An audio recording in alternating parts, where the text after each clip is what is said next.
pagi Bapak Ibu Saudara yang terkasih dalam Tuhan. Mari kita satukan hati kita. Mari kita masuk ke hadirat Tuhan. Kita nyanyikan pujian ini dengan sungguh. Biar hadirat Tuhan hadir terus di antara pujian kita pada pagi hari ini. Mari kita angkat pujian. Kekuatanku hanya dalam hadirat-Mu Tuhan.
Sorak-sorai buat Tuhan, buat kebangkitan Tuhan, buat sempurnanya Tuhan, buat kasihnya Tuhan yang sudah melewati segala hal, buat menebus dosa kita.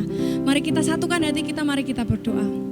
Allah Yesus yang luar biasa, Allah Yesus yang penuh dengan kasih, terima kasih Tuhan untuk segala pengorbananmu, untuk kebangkitanmu, untuk segala pengorbananmu yang Tuhan telah berikan pada kami.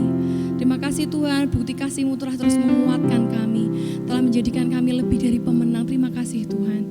Tuhan kiranya Tuhan sertai ibadah pada pagi hari ini. Tuhan hadir setiap rumah kami.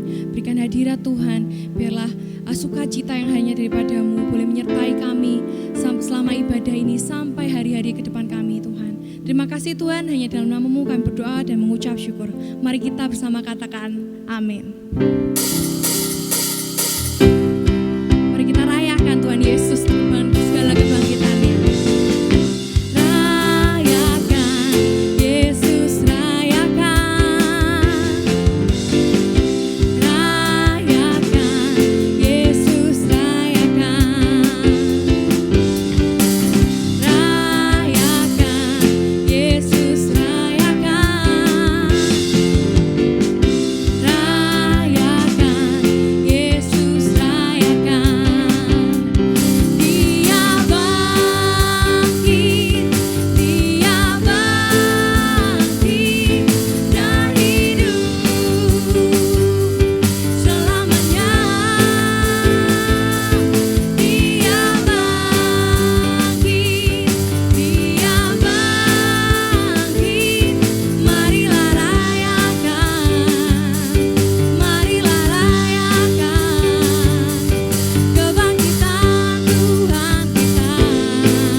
Mari kita sampaikan segala pergumulan kita pada Tuhan. Mari kita berharap pada Tuhan, penuh pengharapan pada Tuhan. Karena Tuhan sendiri telah korbankan dirinya. Tuhan sudah buktikan kasih-Nya sama kita. Mari kita terus berdoa bersatu hati, menyerahkan segala sesuatu itu pada Tuhan. Karena Tuhan adalah satu-satunya juru selamat, sumber jawaban dari segala pergumulan kita. Mari kita nyanyikan pujian Hanya Kau.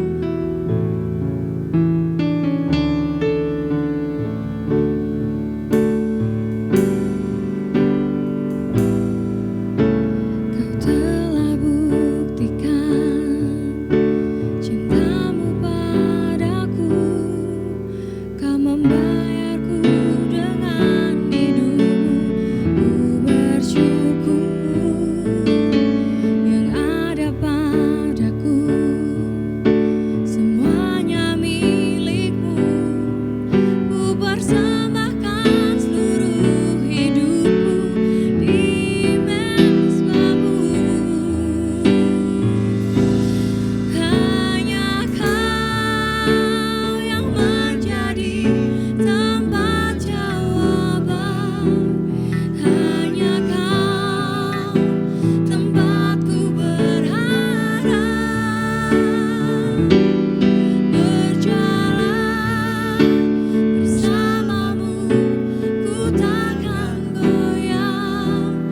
Sebab tangan kasih-Mu tersedia bagiku,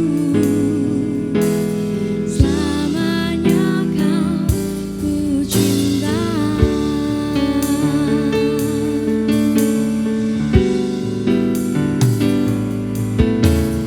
telah buktikan cinta-Mu padaku, Kau membayarku dengan hidup-Mu. Ku bersyukur yang ada padaku, semuanya milik-Mu. Ku persembahkan seluruh hidupku di mezbah-Mu. Hanya Kau yang menjadi tempat jawaban, hanya Kau tempatku berharap. Berjalan bersama-Mu ku takkan goyah, sebab tangan kasih-Mu tersedia bagiku, selamanya Kau ku cinta.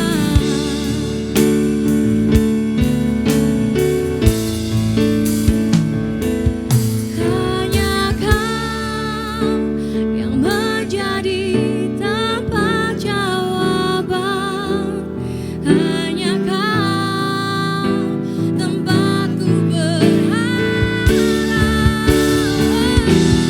Berjalan bersama-Mu ku takkan goyah, sebab tangan kasih-Mu tersedia bagiku, selamanya Kau ku cinta. Selamanya Kau ku cinta, Yesus. Selamanya Kau ku cinta.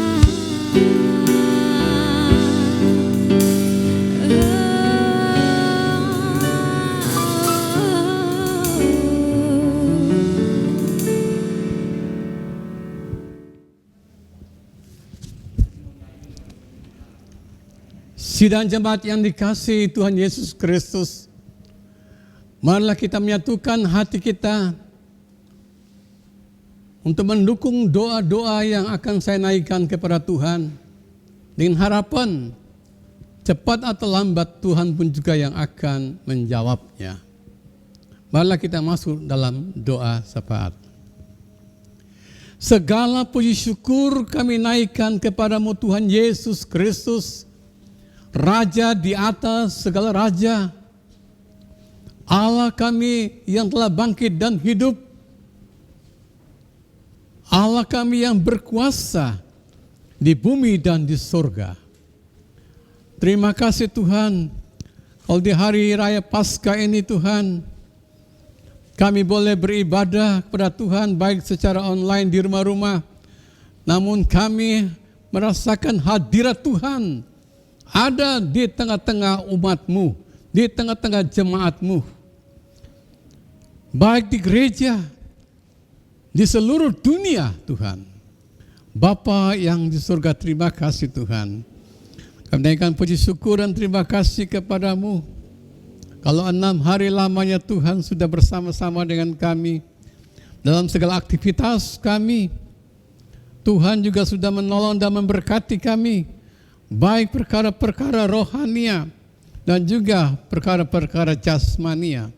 Terima kasih Tuhan untuk kebaikan-Mu, kasih setia-Mu, penyertaan-Mu dan perlindungan-Mu Tuhan dari segala hal yang jahat.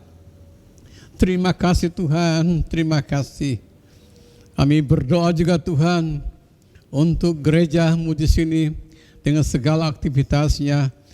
Tuhan tolong juga hamba Tuhan yang melayani Tuhan, juga para majelis sebagai teman sekerjanya Tuhan, memberkati Tuhan. Terima kasih banyak Tuhan, terima kasih. Kami yakin dan percaya bahwa jerih payah kami tidak akan sia-sia. Tuhan, kami ingat juga bagi mereka yang sudah lama meninggalkan Engkau, Tuhan ingatkan mereka semasih ada kesempatan ini. Kami ingat juga Tuhan anak-anak kami yang berada di luar kota, mereka yang bekerja, yang melayani, Tuhan juga menyertai dan memberkati mereka Tuhan. Terima kasih banyak Tuhan.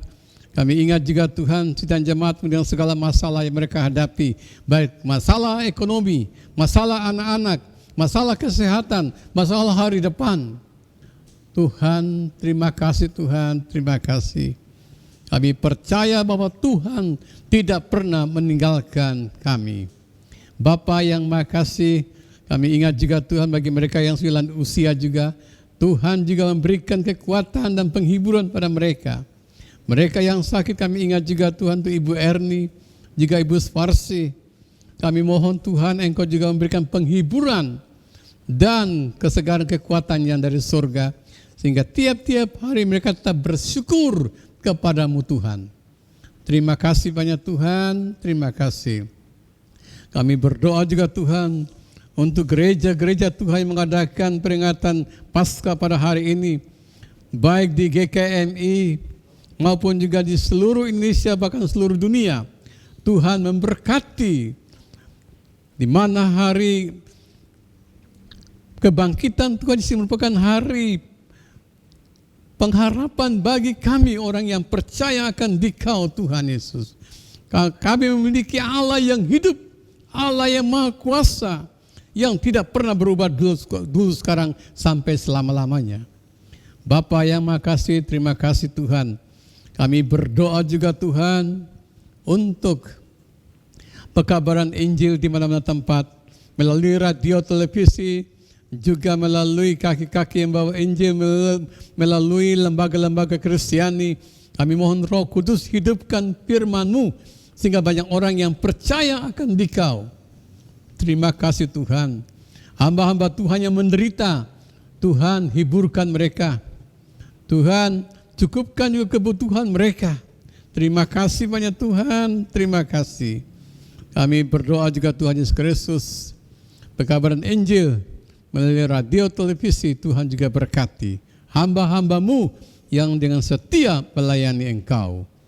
Bapa yang makasih, kami berdoa juga Tuhan untuk situasi negara kami yang dilandaskan dengan virus corona ini. Tuhan, tolonglah Tuhan Yesus Kristus. Kami mohon Tuhan, biarlah kuat kuasa-Mu sendiri yang menghentikan virus corona ini Tuhan. Tolonglah Tuhan Yesus, kasihanilah Tuhan Yesus Kristus.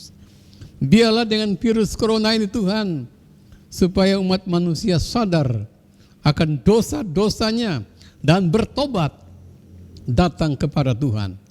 Terima kasih banyak Tuhan, terima kasih. Berkati sekali lagi Tuhan Yesus Kristus untuk hamba-hamba-Mu yang sakit juga Tuhan, Engkau jamah, Engkau pulihkan mereka. Juga kami ingat juga Tuhan untuk saudari Chris di Taiwan juga Tuhan, Engkau memberkati, memelihara dia dari segala yang jahat. Terima kasih banyak Tuhan, terima kasih.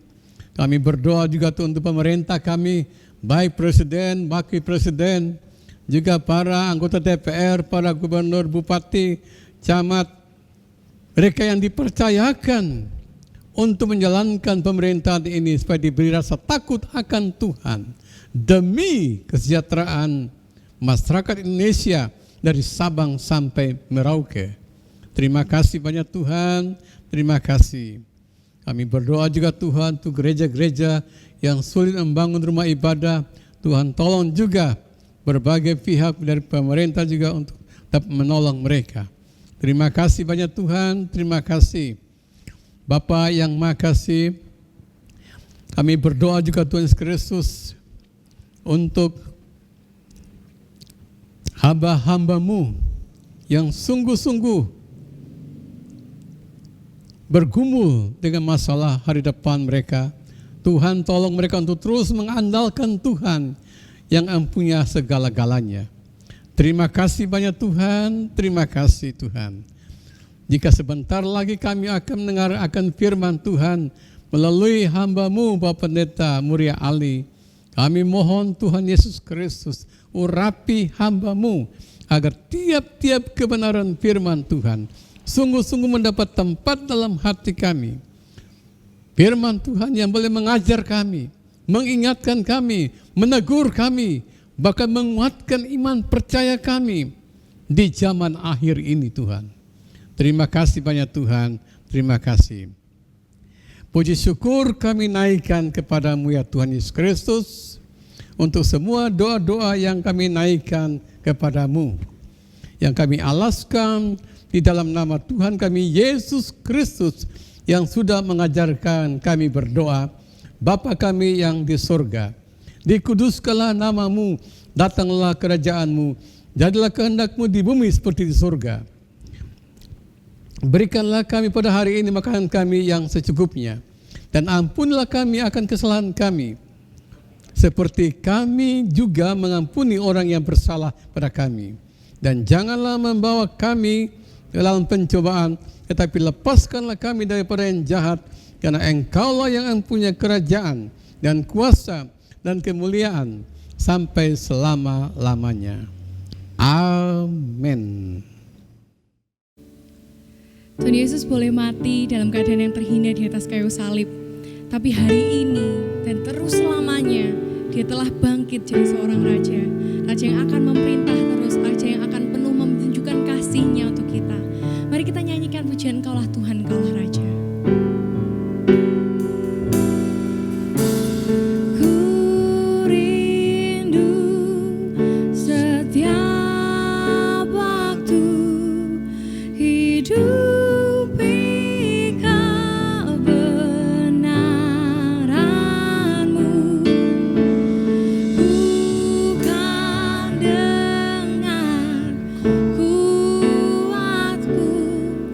Namun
Saudara yang kasih oleh Tuhan, sebelum kita menikmati firman Tuhan, mari kita berdoa.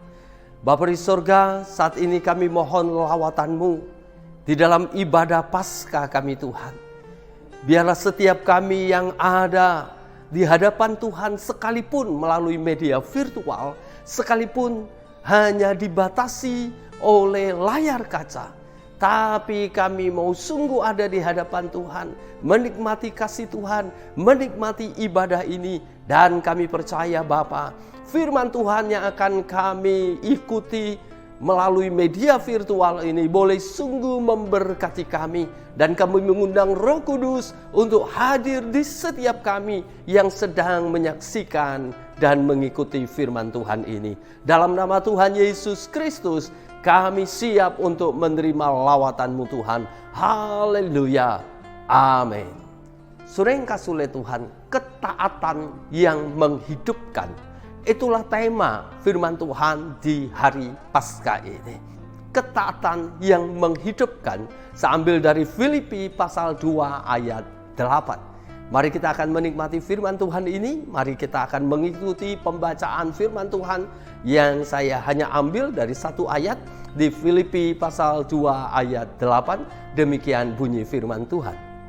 Dan dalam keadaan sebagai manusia, ia telah merendahkan dirinya dan taat sampai mati, bahkan sampai mati di kayu salib. Saudara yang kasih oleh Tuhan, ketaatan adalah kegagalan manusia pertama. Manusia pertama, Adam dan Hawa, memang mereka jatuh ke dalam dosa karena mereka makan buah terlarang. Buah yang dilarang oleh Allah. Allah berfirman kepada Adam, seluruh buah di taman ini boleh kamu makan. Saudara, seluruh buah di taman. Jadi bukan hanya setengahnya, atau sepertiganya, atau seperempatnya, tapi semua. Hanya, kata Allah, hanya satu saja dari semua. Saya percaya pohon-pohon yang berbuah, yang bisa dimakan di Taman Eden, bukan 1-2 pohon. Tentu beragam karena ciptaan Allah. Dan buah-buah itu tentu semuanya adalah buah-buah yang begitu nikmat, begitu enak, begitu sempurna, karena belum tercemar dengan pupuk dan polusi. Tentu itu nikmatnya luar biasa, saudara yang kasih oleh Tuhan. Harusnya cukup untuk Adam dan Hawa menikmati semua pemberian dan anugerah Tuhan. Harusnya mereka tidak tergoda kepada satu pohon yang ada di tengah taman, yang Allah berkata untuk buah dari pohon itu jangan kamu makan. Pegang saja jangan. Mungkin kalau saya mau tambahkan saudara, dekat-dekat aja jangan. Nggak usah dekat-dekat dengan situ. Karena itu nggak boleh. Udah kamu nikmati aja area yang lain. Taman Eden tentu sangat luas. Bukan hanya 3x4 meter yang kemudian kita bosan, nggak tahu harus kemana dan ngapain. Tentu Taman Eden sangat luas dan Adam dan Hawa punya kegiatan yang juga sangat sibuk karena mereka harus memelihara taman itu, mereka merawat taman itu, lalu mereka memelihara juga binatang-binatang yang Tuhan ciptakan yang ada di taman itu. Jadi ada banyak yang harus mereka kerjakan, ada banyak tanggung jawab yang mereka harus lakukan di hadapan Tuhan sebagai ketaatan akan perintah Tuhan. Tapi Adam dan Hawa justru berjalan mendekati pohon yang dilarang oleh Tuhan. Ketika Hawa mendekatinya, ada ular yang kita percaya itu adalah jelmaan iblis yang berbicara kepada Hawa. Saudara yang kasih oleh Tuhan.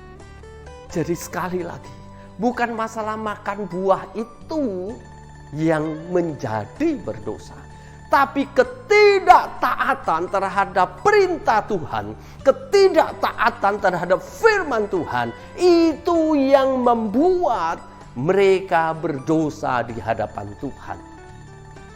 Masalahnya ada banyak orang mencari dan coba menafsirkan dan coba memvisualisasi buah apa sih itu yang gak boleh dimakan. Yang begitu dimakan langsung semuanya berdosa. Dan kalau kita lihat di internet, buah itu seringkali digambarkan seperti buah apel merah yang begitu menggiurkan. Apakah betul buah itu adalah buah apel? Enggak tahu. Dan mungkin ya bukan, saudara yang kasih oleh Tuhan. Karena tidak dijelaskan dalam Alkitab buah itu apa namanya. Tapi yang jelas saya percaya bukan masalah buah itu, tapi masalahnya ketidaktaatan akan firman Tuhan. Awalnya Adam dan Hawa adalah orang-orang yang taat kepada Tuhan. Mereka taat ketika Allah minta kepada Adam untuk memberi nama kepada binatang-binatang yang Allah bawa kepada Adam. Adam taat. Sekalipun sebelumnya Allah sudah berkata kepada Adam, Adam, saya akan memberikan seorang penolong yang sepadan. Kamu harus mencari penolong yang sepadan. Lalu Allah memberikan kepada Adam para binatang yang banyak. Lalu Adam harus mencari pasangan yang sepadan dari antara binatang itu. Adam mulai mencari sambil memberi nama kepada binatang-binatang itu satu demi satu. Satu pekerjaan yang tentu sangat melelahkan. Apalagi saat itu dia belum punya pendamping yang bisa menolong dan mendampingi dalam pekerjaan itu. Sangat melelahkan. Tapi Adam tidak pernah protes. Adam melakukannya, sudah yang kasih oleh Tuhan. Adam mencari pasangan yang sepadan sambil mengenal setiap binatang yang ada di hadapannya. Jangan-jangan di antara mereka ada satu yang Tuhan berikan menjadi penolong yang sepadan. Sudah yang kasih oleh Tuhan, ketaatan Adam teruji di situ. Dia tidak asal ambil, dia tidak asal pilih. Tapi Adam taat dengan tanda dari Tuhan. Adam taat dengan perintah Tuhan bahwa penolong yang Allah berikan adalah penolong yang sepadan. Jadi Adam mencari, dan ketika Adam tidak menemukan yang sepadan, Adam tidak mau. Maka di firman Tuhan dituliskan bahwa lalu tidak dijumpainya pasangan yang sepadan dengan dia. Adam tidak menjumpainya. Bisa saja kalau Adam tidak taat, Adam berkata, aduh Tuhan sudah banyak, enggak ada, ya wes lah asal pilih aja, yang penting punya penolong. Bisa saja monyet yang dipilih, saudara, bisa saja. Tapi Adam taat. Adam taat dengan petunjuk dari Tuhan bahwa aku memberikan penolong yang sepadan. Adam berhasil dalam ketaatan di bagian itu. Tapi ketika sudah ada penolong, sudah ada Hawa, sudah yang kasih oleh Tuhan. Ketaatan Adam, ketaatan Hawa rusak karena beberapa hal. Yang pertama, ketaatan mereka rusak karena keinginan mata, sudah yang kasih oleh Tuhan. Kalau kita melihat dari Kejadian pasal 3 ayat 6. Kalau kita melihat Kejadian pasal 3 ayat 6. Perempuan itu melihat bahwa buah pohon itu baik untuk dimakan dan sedap kelihatannya. Lagi pula pohon itu menarik hati dan karena memberi pengertian. Lalu ia mengambil dari buahnya dan dimakannya dan diberikannya juga kepada suaminya yang bersama-sama dengan dia, dan suaminya pun memakannya. Jadi sudah yang kasih oleh Tuhan, ketaatan Adam dan Hawa rusak karena apa? Keinginan mata. Ketika Hawa melihat buah itu begitu enak kelihatannya. Jadi yang pertama karena mata, sudah kasih oleh Tuhan. Ketika Adam dan Hawa melihat, terutama ketika Hawa melihat buah itu, kelihatannya segar banget. Kelihatannya enak banget. Keinginan mata. Itu membuat mereka melangkah lebih jauh dalam ketidaktaatan. Membuat mereka melangkah lebih jauh dari pelanggaran akan firman Tuhan. Pada Allah sudah berkata, kamu jangan makan, pegang aja jangan. Jadi nggak usahlah dekat-dekat. Tapi keinginan mata ini membuat langkah kaki mereka tidak lagi terkontrol. Jadi sudah yang kasih oleh Tuhan. Seringkali yang merusak ketaatan kita akan firman Tuhan, Karena keinginan mata kita yang tidak bisa kita kuasai. Ada banyak hal yang kita lihat yang menggoda kita. Ada banyak hal yang kita lihat yang membuat kita rasa ingin melakukannya, ingin menikmatinya. Padahal itu bertentangan dengan firman Tuhan. Dan seringkali yang kita kalahkan bukan keinginan mata kita, tapi firman Tuhan yang kita kalahkan. Betapa banyak anak-anak muda sudah yang kasih oleh Tuhan menginginkan sesuatu karena pandangan matanya. Lalu dia tidak ingat lagi yang dia inginkan adalah sesuatu yang melanggar firman Tuhan. Yang dia inginkan adalah sesuatu yang bertentangan dengan firman Tuhan. Dia tidak pikirkan lagi, tetapi yang dia lakukan adalah semua yang diinginkan oleh matanya. Bahkan sudah yang kasih oleh Tuhan, demi keinginan mata, ada banyak orang yang rela dan tega menyakiti orang lain. Rela dan tega melakukan berbagai cara, sekalipun cara-cara itu cara yang menyakiti hati Tuhan, mereka tetap lakukan. Kenapa? Untuk kepuasan keinginan mata. Jadi sudah yang kasih oleh Tuhan, betapa banyak anak-anak muda yang jatuh dalam pornografi, yang tidak bisa keluar dari pornografi, yang tidak bisa keluar dari kecanduan game online.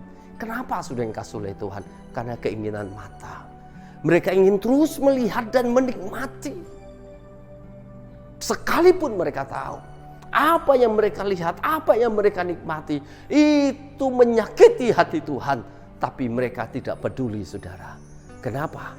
Karena yang lebih mereka pedulikan adalah kenikmatan matanya. Jadi hati-hati sudah yang kasih oleh Tuhan. Kejatuhan manusia pertama adalah ketidaktaatan, dan yang membuat ketidaktaatan rusak adalah keinginan mata ketika Hawa melihat buah itu enak rasanya.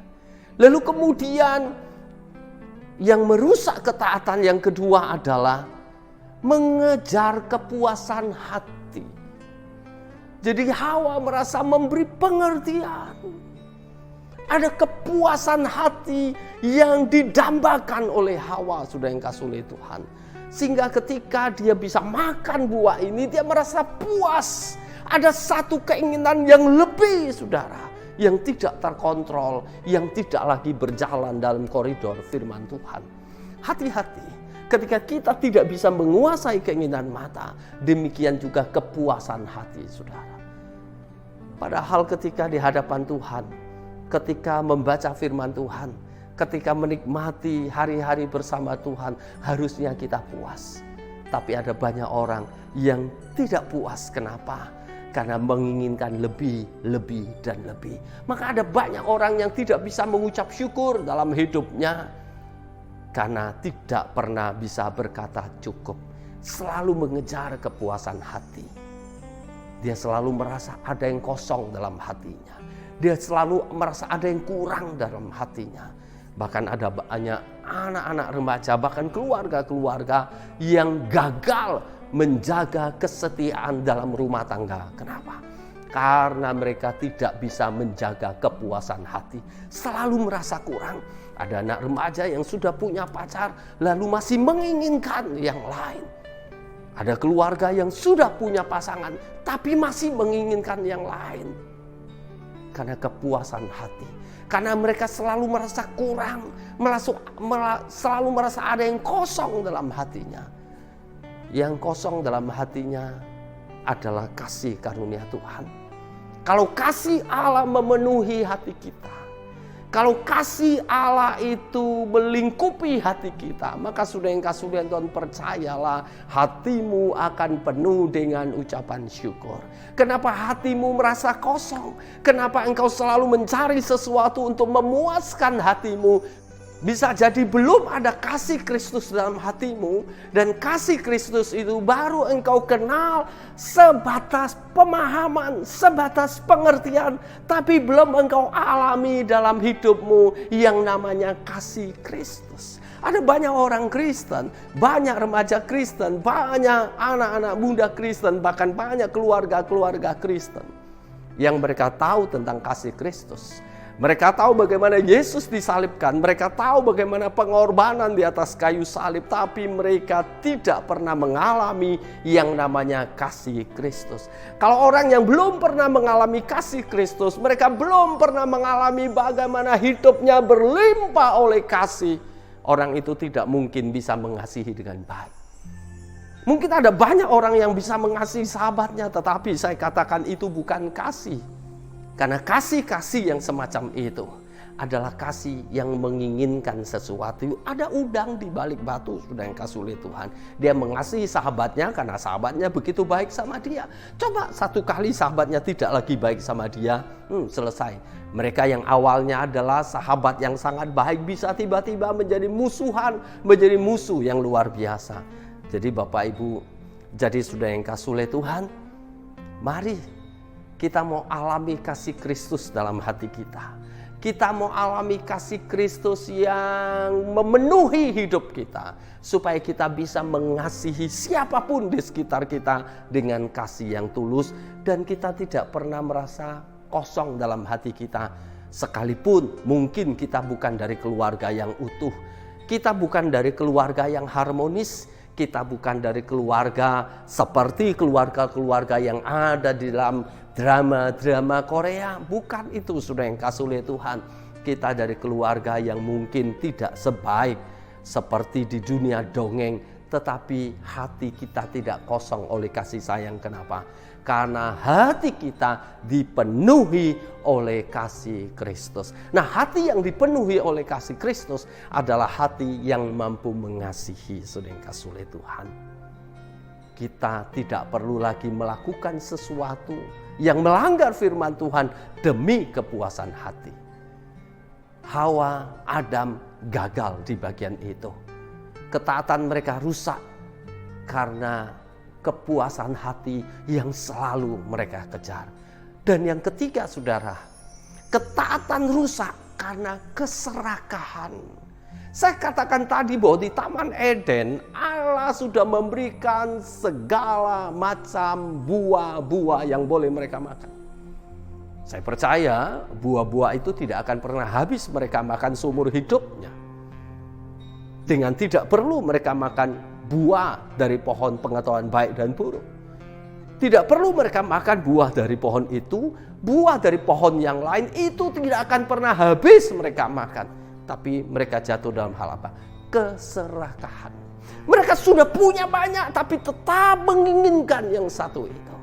Sudah yang kasih oleh Tuhan, ketaatan kita akan firman Tuhan, ketaatan kita akan kasih Kristus, ketaatan kita akan komitmen dan iman kita ketika kita percaya kepada Tuhan seringkali rusak karena apa? Keserakahan.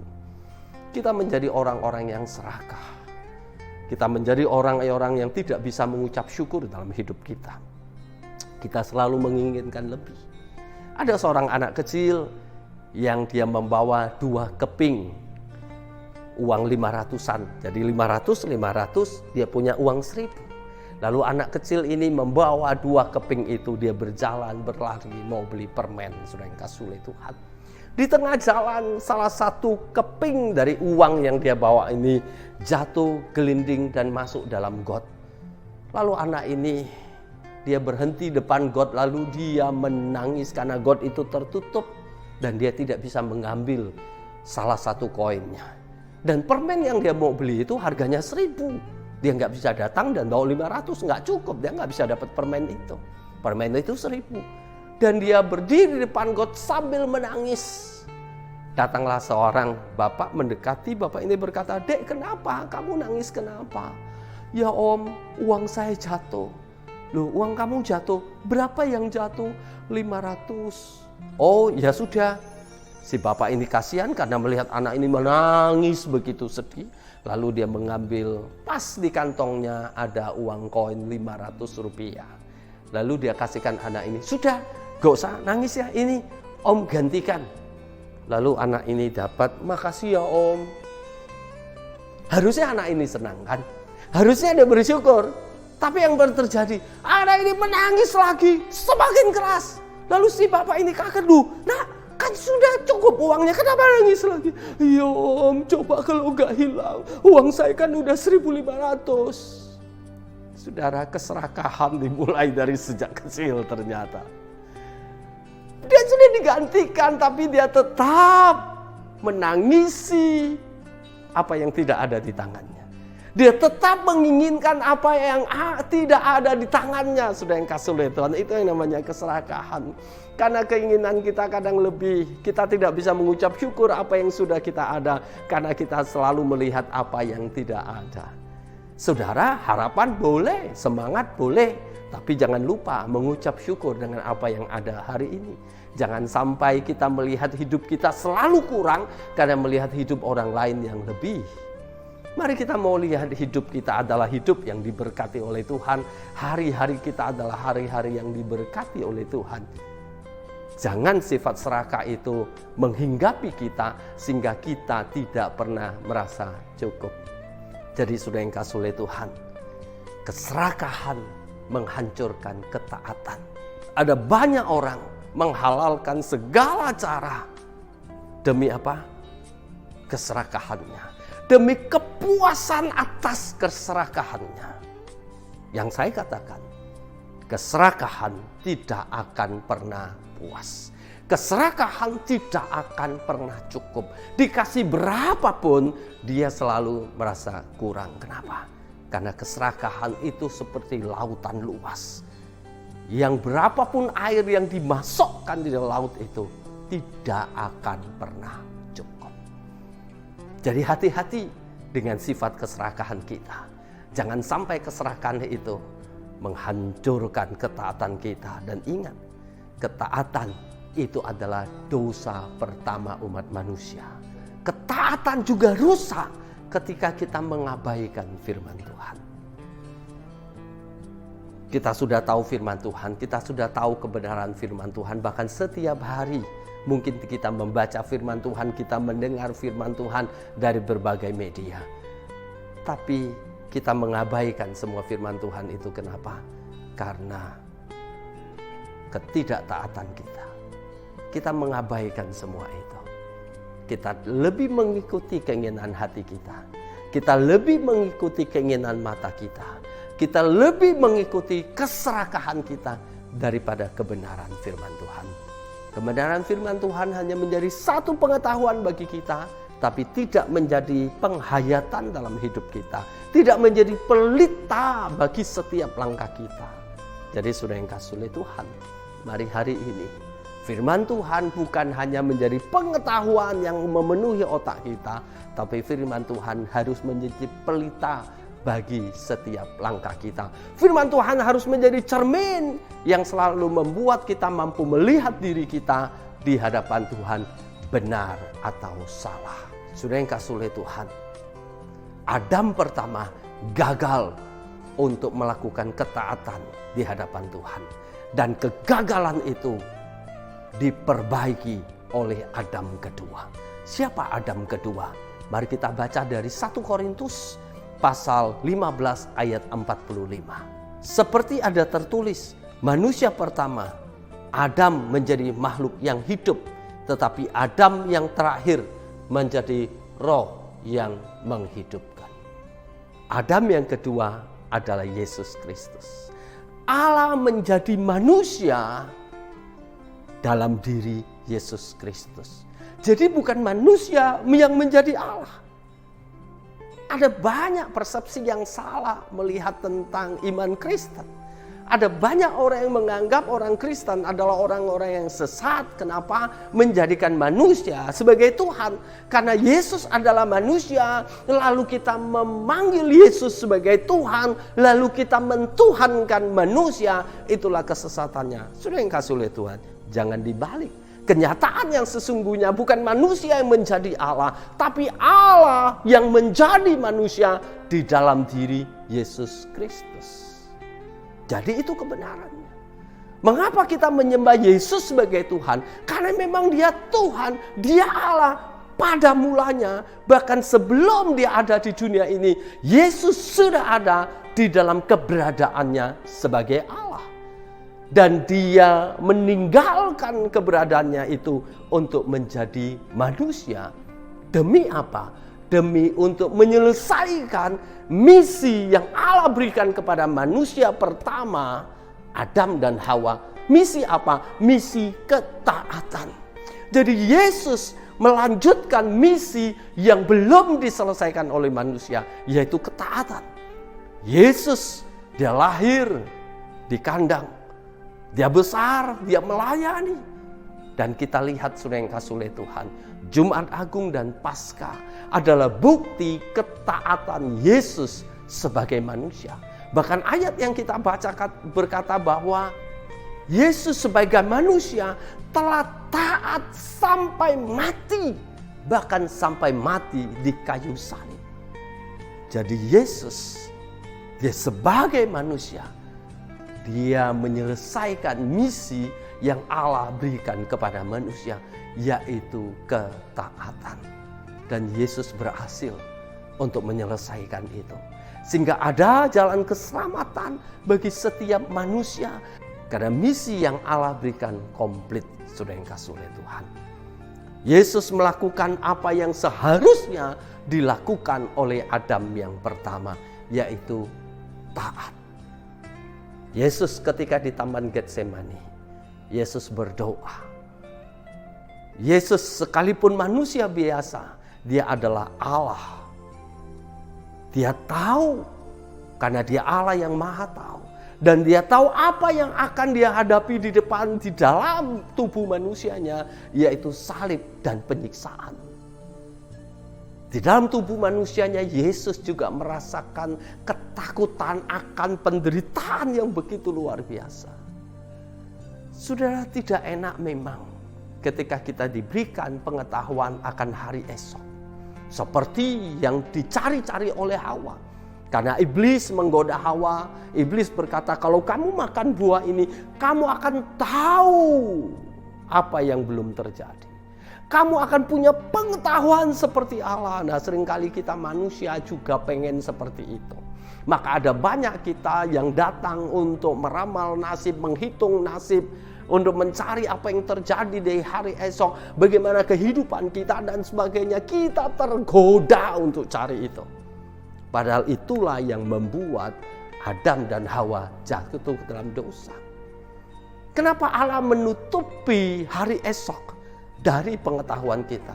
Karena Allah mau hidup kita selalu hidup di dalam kasih karunia dan damai sejahtera Allah. Coba bayangkan tiba-tiba Allah membukakan rahasia itu. Bahwa besok engkau akan mati. Dan kematianmu adalah kematian yang tercabik-cabik. Karena engkau akan ditabrak mobil lalu beruntun, engkau kekilas dan hancur. Dan itu tergambar jelas dan engkau tidak bisa menghindari itu. Bagaimana hidupmu hari ini? Saya percaya engkau tidak akan bisa makan, tidak bisa tidur, tidak bisa tersenyum karena engkau menghitung hari, menghitung waktu, jam demi jam, menit demi menit, detik demi detik, menjelang di mana tubuhmu akan dihancurkan. Saudara, untung Allah menutupi semua itu dari diri kita sehingga kita tidak tahu apa yang terjadi hari esok. Karena kita tidak tahu, ya sudah, enggak usah cari tahu, nikmati saja apa yang ada hari ini, mengucap syukur apa yang ada hari ini.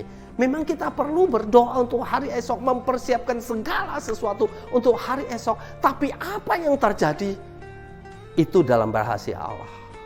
Dan kita percaya Allah tidak pernah merancangkan kecelakaan tapi damai sejahtera. Tapi beda dengan Yesus. Yesus adalah Allah yang maha tahu. Jadi Yesus tahu bagaimana dia akan menjalani salib. Bagaimana dia akan digantung di salib. Bagaimana murid-muridnya akan meninggalkan dia, akan mengkhianati dia. Bahkan akan menjual dia dan sebagainya. Sudah yang kasih lihat. Dan Yesus tahu dengan jelas. Dan dalam kemahatauannya tetapi terbatas dalam tubuh manusia inilah yang menjadi dilema. Maka Yesus harus berdoa di Taman Getsemani. Yesus berkata, Bapa, kalau boleh cawan ini berlalu. Maksudnya apa? Kalau boleh penderitaan ini berlalu, Tuhan. Kalau boleh aku enggak perlu menikmati penderitaan ini karena begitu menakutkan, begitu menyakitkan. Tapi dalam doa Yesus berkata, tapi jangan kehendakku, tapi kehendakmu Bapa yang terjadi. Ketaatan dikerjakan oleh Yesus Kristus. Jadi ketika kita melihat kayu salib, maka ingat ada ketaatan di situ. Karena ketaatanlah maka Yesus melangkahkan kaki Via Dolorosa, menjalani jalan salib sampai dipaku dan mati di kayu salib karena ketaatannya sebagai manusia. Kalau Yesus tidak taat, maka salib tidak akan pernah ada dan keselamatan juga tidak pernah ada dalam hidup kita. Yesus memberikan teladan ketaatan sebagai manusia. Artinya kita sebagai manusia biasa, kita bisa taat kepada Tuhan. Kita bisa taat dengan firman Tuhan. Karena Yesus aja bisa. Yesus sebagai manusia biasa. Maka Alkitab Filipi yang kita baca berkata, Yesus meninggalkan kemuliaannya dan menjadi manusia. Bahkan lebih hina dari manusia. Dia betul-betul mengosongkan dirinya dan menurunkan dirinya biar sama dengan manusia. Supaya apa? Supaya setiap kita melihat bahwa kita juga bisa taat seperti apa yang Yesus lakukan. Cuma masalahnya kita seringkali bandel dan maunya suka-suka sendiri. Kita menjadi orang-orang yang tidak suka ikut firman Tuhan, tapi suka ikut keinginan sendiri. Mari kita belajar hari ini, kalau Yesus yang adalah Tuhan, Dia tetap taat dengan apa yang Allah inginkan. Apalagi kita yang bukan Tuhan dan bukan siapa-siapa.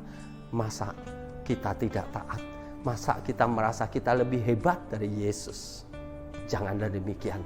Mari hari ini kita belajar untuk menjadi orang yang taat, untuk menjadi orang yang setia. Yesus melakukan apa yang harusnya dilakukan oleh Adam yang pertama. Dan Yesus menyelesaikan misi itu. Yesus membuktikan bahwa rahasia keberhasilan manusia adalah ketaatan. Jadi garis finish dalam perlombaan iman kita adalah ketaatan. Seorang pelari ketika dia berlari, saudara, untuk mencapai garis finish, dia perlu berlari dalam ketaatannya. Ketaatan akan latihannya, ketaatan akan setiap aturan-aturan dalam perlombaan. Sampai akhirnya dia bisa mencapai garis finish. Mungkin ada banyak pelari yang mencapai garis finish tapi didiskualifikasi. Kenapa? Karena tidak taat akan aturan-aturan. Ada banyak pelari yang kemudian kita tahu mereka pakai doping dan berbagai bentuk pelanggaran yang lain. Bisa capai garis finish tapi tidak menang. Kenapa? Diskualifikasi. Jangan sampai kita menjadi orang-orang yang didiskualifikasi oleh Tuhan karena ketidaktaatan. Memang kita sampai finish, artinya kita sampai berjumpa dengan Kristus. Tapi berjumpa dengan Kristus dalam kematian kita, pertanyaannya, kita akan masuk dalam perayaan di surga atau kemudian kita akan terlempar ke neraka? Semua tergantung kepada pilihan hidup kita untuk melakukan misi Allah, yaitu ketaatan. Setiap kita harus masuk dalam perlombaan di dunia ini dan mencapai garis finish. Semua orang pasti mencapai garis finish, tapi bagaimana kita mencapai garis finish? Sebagai pemenang atau orang yang didiskualifikasi karena pelanggaran-pelanggaran yang kita lakukan sepanjang perlombaan itu. Jadi saudara yang kasih oleh Tuhan, marilah jadi anak-anak Tuhan yang taat. Karena ketaatan akan memberikan kesuksesan dalam kehidupan kita. Bahkan ketaatan akan memberikan kehidupan. Selamat Paskah. Selamat merayakan kemenangan sebagai anak-anak Tuhan. Tuhan Yesus memberkati. Amin. Mari kita berdoa. Bapa di surga, kami bersyukur untuk kasih karunia Tuhan yang telah menolong kami. Sehingga kami boleh menikmati firman Tuhan pada ibadah Paskah ini.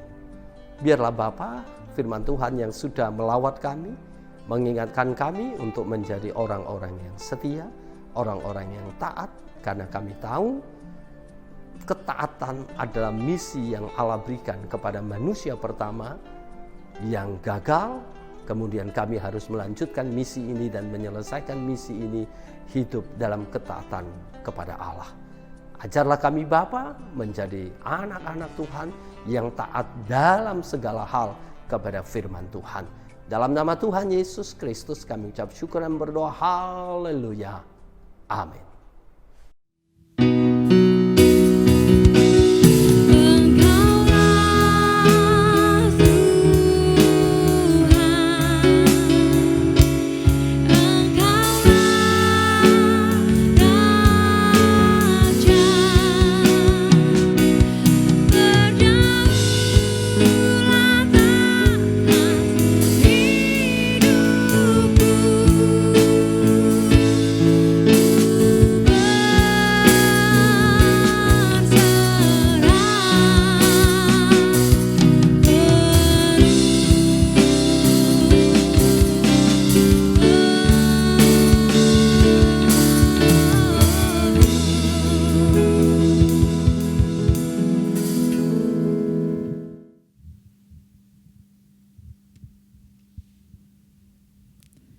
Selamat pagi Bapak, Ibu, dan Saudara yang dikasihi Tuhan. Pagi ini saya akan membacakan Warta Jemaat GKMI Krasa Minggu 4 April 2021. Yang pertama, kami atas nama Majelis dan Jemaat GKMI Krasa mengucapkan banyak terima kasih kepada Bapak Pendeta Muria Ali yang pagi ini telah melayani ibadah kita. Kiranya Tuhan Yesus senantiasa memberkati dalam pelayanan-pelayanan selanjutnya. Yang kedua, diberitahukan kepada semua jemaat GKMI Krasa, minggu depan tanggal 11 April 2021 akan diadakan ibadah secara tatap muka dengan petugas sebagai berikut.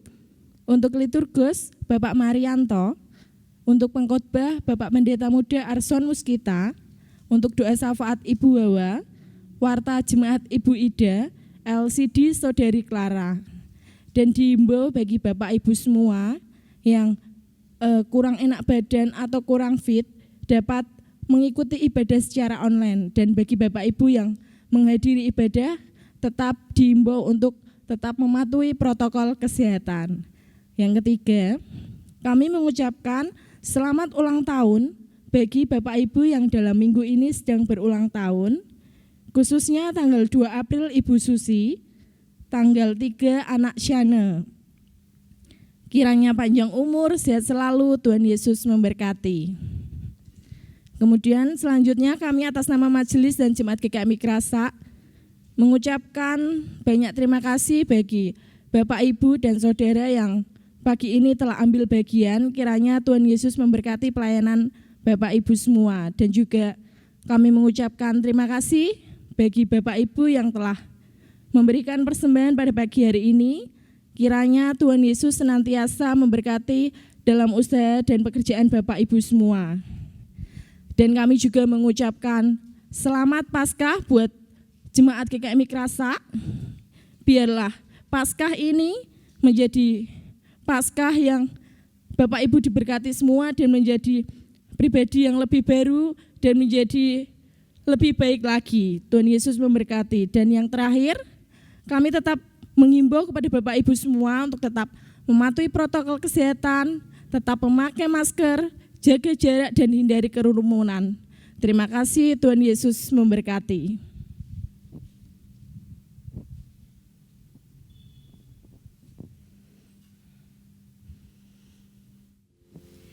Kita akan mengakhiri pada pagi hari ini. Kita akan melakukan aktivitas kita, melanjutkan sukacita Paskah. Karena kubur telah kosong, membuktikan Tuhan Yesus itu hidup. Hari ini, esok, dan selamanya Dia akan menjadi Raja di atas segala raja. Mari kita angkat pujian sebab Dia hidup. Hidup jadi baptisma, Dia hidup.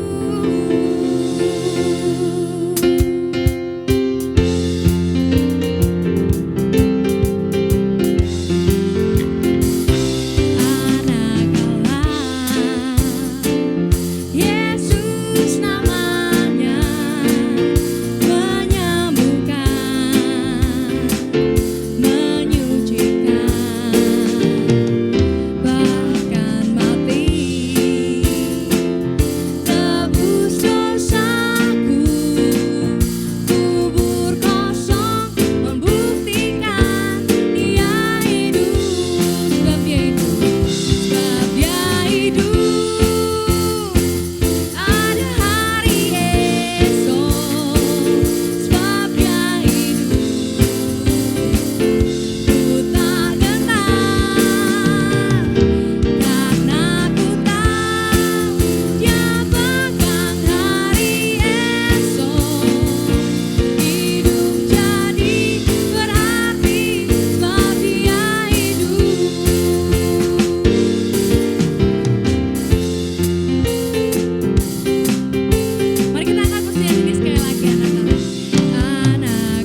Mari Bapak Ibu Saudara yang dikasihi oleh Tuhan, sebelum kita menerima berkat daripada Tuhan, mari kita mengaku iman dan percaya kita dengan berkata demikian.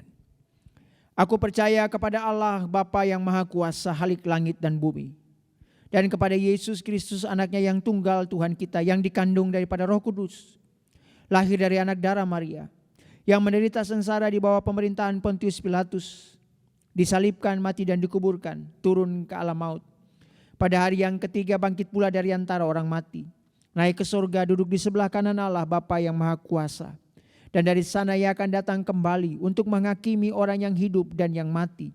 Aku percaya kepada Roh Kudus, gereja yang kudus dan am, persekutuan orang kudus, pengampunan dosa, kebangkitan orang mati, dan hidup yang kekal. Sidang jemaat yang dikasihi Tuhan, mari arahkan hatimu kepada Tuhan, tengadahkan tanganmu kepadanya, dan terimalah berkat daripadanya. Allah sumber damai sejahtera, menghadapkan wajahnya kepadamu dan memberikan engkau damai sejahtera yang kekal. Allah yang maha mencukupi memberkati dengan limpah apa yang engkau memakan, minum dan pakai, karena tangannya menyertai engkau. Allah segala zaman menjagai roh, jiwa dan tubuhmu sehingga engkau terpelihara baik dan tidak bercacat celah sampai Maranatha. Tuhan Yesus datang kedua kalinya, jemput kita semua pulang ke kerajaan surga yang mulia. Yang sudah menerima berkat Tuhan ini, mari dengan iman kita berkata, amin.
dalam kehidupan kita hari lepas hari. Tuhan Yesus memberkati.